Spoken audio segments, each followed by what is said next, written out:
mandat député immunité parlementaire ɗum ɗon noon firti kanko député o woni nelaɗo suudu sarɗiji o so tawi saha nde o nela suudu sarɗiji ni ɗum woni mandat makko happumo jooɗi o so tawi ko duuɓi 5 walla duuɓi 7 walla duuɓi 10 ngo taƴana nde o suɓa nde sumgoji ɗi mbaɗa o wiyama hankadi no woni nulaɗo suudu sarɗiji manam woni député o wiye sarɗiyanke ha ñande nde jofirde makko timmi sumgoji ko ɗi ngari e nder lombere nde ɗon o wiyete ko sarɗiyanke on sa won hurumaji kewɗi pawiɗe dow makko ɗi ganduɗa hoore maɗa ina renimo kanko ko ɗo wela o yahata ɗo wela o artata ko wela o haalata wona haala makko ngal o wawi wadde kala o jaggire wona baɗe makko ɗo wawi wadde kala o wawi jaggirede saabu o wawi jaggirede tan ko ganduɗa flagrant délit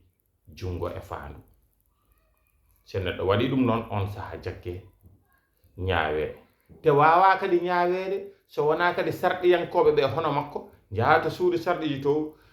gonda guitta wutta pawinoɗo dow makko woni hurum o ɗum wiyete immunité parlementaire nde laamu wawa wiide jaggimo so ammala ɗum wawa jaggudemo wawa ñawdemo te ñawirtamo noon ko alay saago addana ko wiyete flagrant délit jungo e faandu ko waɗi ko jaggire ɗum e on saha noon o wawa jaggede ɗum so tawi o ñawama ñawore nde laatima wondene ko tuuma ko woodi e on saha ɗum ɓoore immunité parlementaire o natti innete ko mandat député makko o ɓoore hen wono natti wonde serɗiyanke goɗɗo lomtomo gaga ɗum noon woodani ñaworde laatima ko fawa e dow makko o woodani on saha o rutto to wonno to o ruttine wutte makko hurum o hono immunité parlementaire heewi ɗon neɗɗo nanga ɓoora wutte muɗum hurum ronka artude hen kono won hen kam sarɗi wi kene foti wawde artude jooɗo jonde muɗum suudu sarɗiji e ñawirɗi ne keewi ko noonne kadi jagorɗo walla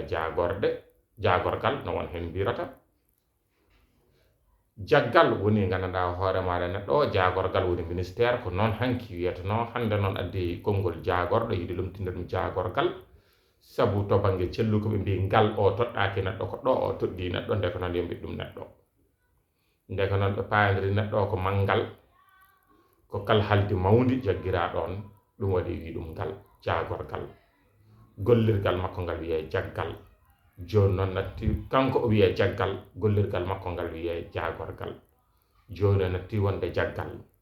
joni wiyete ko jagorɗo gollirgal makko ngal wiye jagorgal woni jagorɗo woni hoorejo leydi o woni hoorejo suudu sarɗiji ɓe yimɓe goote munen kala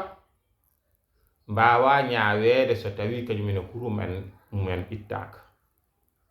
so tawi wutte munen jagorɗo walla hooreyagal leydi ɓooraka ɓenne ene jogui hurum dendo ɗumen nulaɗo leydi gondi kadi hono ambassadeur so waɗi hay bone leydi ndi woni to leydi ndi ɗon wawa jaggudemo tan ɓoore ɗon saabu omo jogui hurum manam wutte leydi o jooɗani toon ko leydi ndi foof kanko lomtini ɓiɓɓe leydi ndi foof toon kanko dardi toon darde hoorejo leydi ndi ɗum ɗon noon momtudemo kadi ittudemo wona hunde wemde alay saago kadi nduɗon laamu so jaggimo alay saago adda ko laabti ko fawi hen so wona ɗum ko fitina tokata hakkude leyɗele ɗiɗi ɗe ɗum ɗon noon ko ɓuren hewde so tawi ɗum waɗi jomum heewi ko riwede yaltine leydi ndi goɗɗo adde kanko bannoɗo ɗum o nulaɗo nule toon o tuumuya fawe dow makko o ñaawe so wona noon taw wone leyɗele kewɗe doole dagga nulaɗo maɗa jagga ɗum e on saha kadi mbiya ene ñaawa ɗum haala heewga ara ɗon kono ittata kanko ko jogiɗo hurum consul ne ko noon jogiri hurum nde ko noon ɓen fof ambassadeur consul